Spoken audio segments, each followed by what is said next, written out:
कढ़ाई में तेल लेके उसको गर्म कर लिया अच्छे से। अब उसमें डालेंगे अपन ये अपना राई, जीरा, थोड़ा सा मेथी दाना और हिंग पाउडर।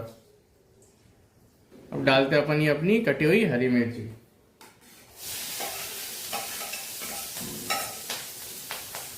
अब अपनी मिर्ची हो गई, अब अपन इसमें डालते अपने ये कटे हुए प्याज।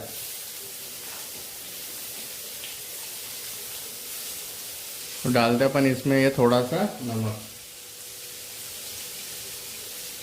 इसमें डालते हैं ये अपना अदरक और लहसुन जिसको अपन ने कूट लिया था। अब इसमें डालेंगे अपन ये अपना हल्दी पाउडर और इसमें डालते अपन ये अपने कटे हुए परवल।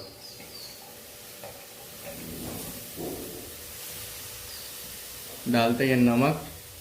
अब इसमें डालते धनिया। इसको लेके चलते मम्मी पापा के पास टेस्ट कराने के लिए। चलो दोस्तों, अब अपन आ गए मम्मी पापा के पास अपनी सब्जी का टेस्ट कराने और उनका फीडबैक जानने।